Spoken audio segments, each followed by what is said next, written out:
ಜಿ5 ಇರುವಾಗ ನೀವು ನಿಮ್ಮ ನೆಚ್ಚಿನ ಶೋಗಳನ್ನ ಎಂದಿಗೂ ಮಿಸ್ ಮಾಡಿಕೊಳ್ಳುವುದಿಲ್ಲ. ಅದು ಸಂಪೂರ್ಣ ಉಚಿತವಾಗಿ. ನಿಮ್ಮ ಒಳ್ಳೆತನನೇ ನಿಮ್ಮನ್ನು ಕಾಪಾಡ್ತಿರೋದು. ತುಂಬ ಖುಷಿಯಾಗುತ್ತೆ ನನಗೆ. ನನ್ನ ತನು ಮನ ಎಲ್ಲ ಈ ಅರಸನಕೋಟೆ ಸೇವೆಗೆ ಮೀಸಲು. ಅದು ನನ್ನ ಕೊನೆ ಉಸಿರಿರೋವರೆಗೂ ಮುಂದುವರಿಯುತ್ತೆ. ಆಗಲಿ ಬುದ್ಧಿರೆ, ನಾನು ಇಲ್ಲೇ ಇರೋದ್ರ ಬಗ್ಗೆ ಅಪ್ಪವ್ರಿಗೆ ಹೇಳ್ತೀನಿ. ಆಗಲಿ, ಒಳ್ಳೆಯದು.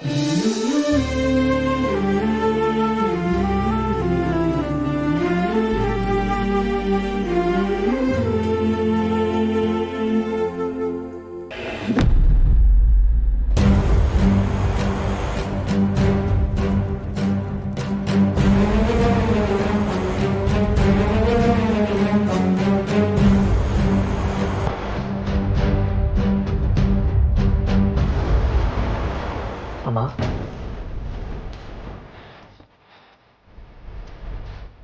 ಅಪ್ಪ ಊರಿಗೆ ಬರ್ತಾ ಇಲ್ಲ ಅಂತ ನೀವು ಬೇಜಾರು ಮಾಡ್ಕೊಂಡಿದ್ದೀರಾ ಅಂತ ಅಪ್ಪ ಹೇಳಿದ್ರು. ಅದಕ್ಕೆ ನಿಮ್ಮನ್ನ ಕರೆಯೋಣ ಅಂತ ಬಂದ್ವಿ ಅಮ್ಮ. ಅಪ್ಪ ಊರಿಗೆ ಬರ್ದೇ ಇರೋದಕ್ಕೆ ಜೆನ್ಯೂನ್ ರೀಸನ್ ಇದೆ ಅಲ್ವಾ ಅಮ್ಮ?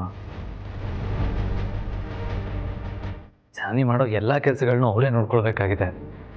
ಚಿಕ್ಕಪ್ಪಂಗೆ ಬೇರೆ ಕೆಲಸ ಇದೆ. ನಂದು ಲಾಜಿಸ್ಟಿಕ್ ಕಂಪ್ನಿ ಕೆಲಸನೇ ಜಾಸ್ತಿ ಆಗಿರೋದ್ರಿಂದ ನನಗೂ ನೋಡ್ಕೊಳ್ಳೋದಕ್ಕಾಗ್ತಾ ಇಲ್ಲ. ಹಾಗಾಗಿ ಅಪ್ಪ ಇಲ್ಲಿ ಇರಲೇಬೇಕಾದ ಅನಿವಾರ್ಯತೆ ಇದೆ.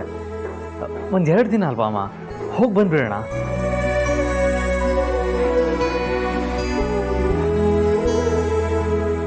ಅತ್ಯಮ್ಮ, ಅಪ್ಪೋರು ಊರಿಗೆ ಹೊರಡೋದಕ್ಕೆ ಕೆಳಗಡೆ ತಯಾರಾಗಿ ಕೂತಿದ್ದಾರೆ. ಇವಾಗ ನೀವು ಬರಲ್ಲ ಅಂದ್ರೆ ಅವ್ರಿಗೆ ಬೇಜಾರಾಗಲ್ವಾ? ಹಾಗಲ್ಲ, ರಘುಗೆ ಮಂಡಿ ನೋವಿದೆ.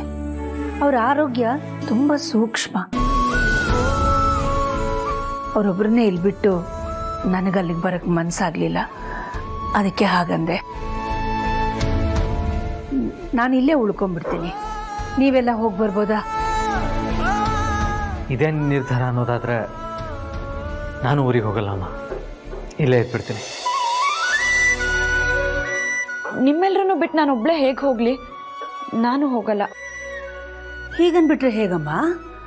ನೆನ್ನೆ ವೀರಣ್ಣ ಕರೆದಾಗ ಎಲ್ಲರೂ ಬಂದೇ ಬರ್ತೀವಿ ಅಂತ ಹೇಳಿ ಈಗ ಲಾಸ್ಟ್ ಮಿನಿಟಲ್ಲಿ ಹೋಗಲ್ಲ ಅಂದರೆ? ಕ್ಷಮಿಸಿ ಅಮ್ಮವ್ರೆ, ನೀವು ಬರಲ್ಲ ಅಂತಿದ್ದೀರಲ್ಲ, ಅದಕ್ಕೆ ಅವರು ಬರಲ್ಲ ಅಂತಿದ್ದಾರೆ.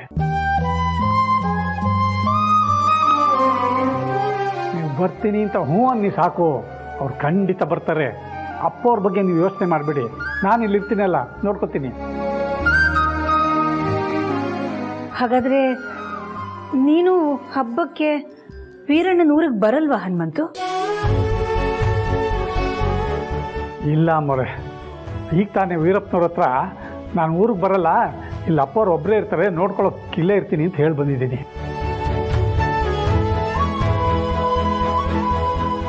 ನೀವು ಅಪ್ಪವ್ರ ಬಗ್ಗೆ ಯೋಚನೆ ಮಾಡದೆ ಆರಾಮಾಗಿ ಹೋಗಿ ಬನ್ನಿ. ನಾನು ನೋಡ್ಕೋತೀನಿ ಅಪ್ಪವ್ರನ್ನ.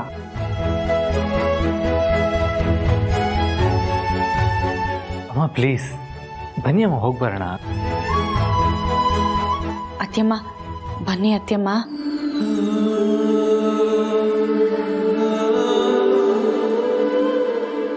ಸರಿ, ಬರ್ತೀನಿ.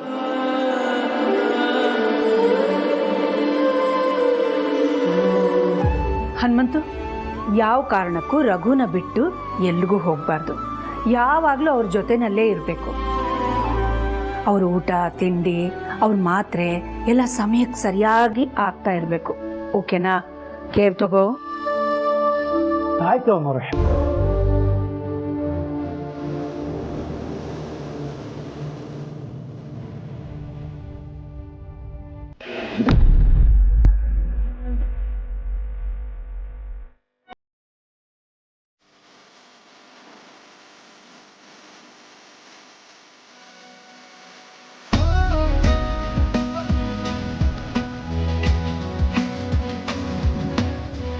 ಇದು ನಿನ್ನ ತಾತನ ಮನೆ.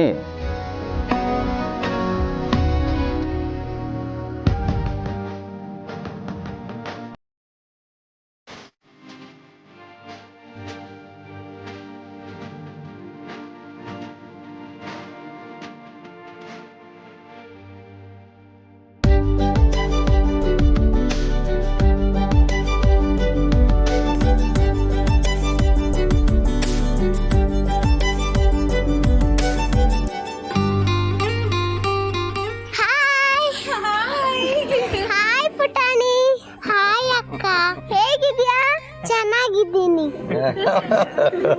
ನೀನ್ ಹೇಗಿದೀಯ ಕಂದ? ನಾನ್ ಚೆನ್ನಾಗಿದ್ದೀನಿ. ನೀವು? ಜಾನಕಮ್ಮ ಆರ್ತಿ ತಗೊಂಬಮ್ಮ. ಹೇಗಿದ್ಯಮ್ಮ ಜಾನಕಿ? ನಾನ್ ಚೆನ್ನಾಗಿದ್ದೀನತ್ತೆ. ಅದಕ್ಕೆ ಹೇಗಿದ್ದೀರಾ? ನಾನ್ ಚೆನ್ನಾಗಿದ್ದೀನಿ. ನೀನ್ ಯಾಕಮ್ಮ ಸಣ್ಣ ಆಗ್ಬಿಟ್ಟಿದ್ಯಾ? ಏನ್ ಮಾಡೋದು ಪಾಪ ನಮ್ ಜನನಿ ಪುಟಾಣಿನ ಆಫೀಸ್ನ ಎರಡು ನೋಡ್ಕೋಬೇಕು ಅಲ್ವಾ.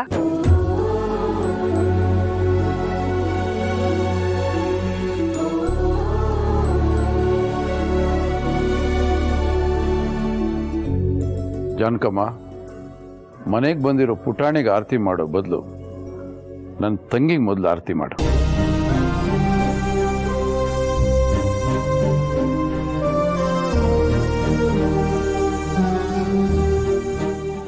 ವೀರಣ್ಣ, ನನಗೆ ಯಾಕೆ ಆರತಿ? ಪುಟಾಣಿ ಬಂದಿದ್ದಾಳೆ, ಮಕ್ಕಳು ಯಾವತ್ತು ದೇವ್ರ ಸಮಾನ ಅಲ್ವಾ, ಅವಳಿಗೆ ಮೊದಲು ಮಾಡಿಸಿ. ನಮ್ಮ ಮನೇಲಿ ಮಕ್ಕಳಾಗಲಿ ಮರಿ ಆಗಲಿ ಯಾರೇ ಆದರೂ ಕೂಡ ಮೊದಲನೇ ಆರತಿ ನನ್ನ ಪ್ರೀತಿಯ ತಂಗಿ ಅಖಿಲಮ್ಮನಿಗೆ.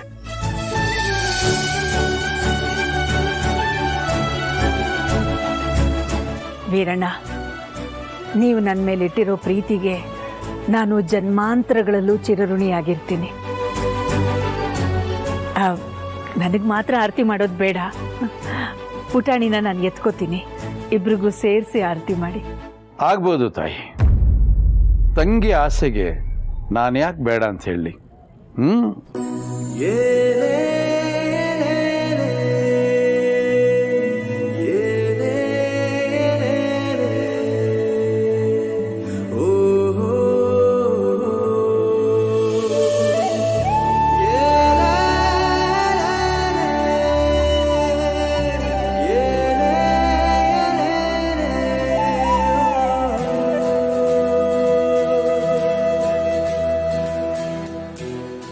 ಅಜ್ಜಿ, ಇದನ್ನೆಲ್ಲ ನಮ್ಗೆ ಯಾಕೆ ಮಾಡ್ತಿದ್ದಾರೆ? ಒಳ್ಳೆ ಪ್ರಶ್ನೆ. ನೋಡು ಪುಟಾಣಿ, ಇದು ಒಂದು ಕ್ರಮ ಆಯ್ತಾ. ಯಾರ ಕೆಟ್ಟ ದೃಷ್ಟಿನೂ ಬೀಳದೆ ಇರ್ಲಿ ಅಂತ ಈ ತರ ಆರತಿ ಮಾಡ್ತಾರೆ. ಓ, ಹಾಗಾದ್ರೆ ಈಗ ನಂಗೆ ಕೆಟ್ಟ ದೃಷ್ಟಿ ಬಿದ್ದಿದ್ಯಾ? ಅಯ್ಯೋ ಇಲ್ಲ ಕಂದ.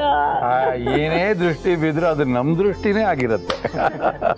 ಎಲ್ಲ ಒಳ್ಳೆ ದೃಷ್ಟಿ. ಬನ್ನಿ ಒಳಗೆ ಕುತ್ಕೊಂಡು ಮಾತಾಡಿ. ಬಮ್ಮ ಬಮ್ಮ, 3 ದಾರಿ ಇರೋ ಕಡೆ ತಗೊಂಡೋ ಚೆಲ್ಲಮ್ಮ.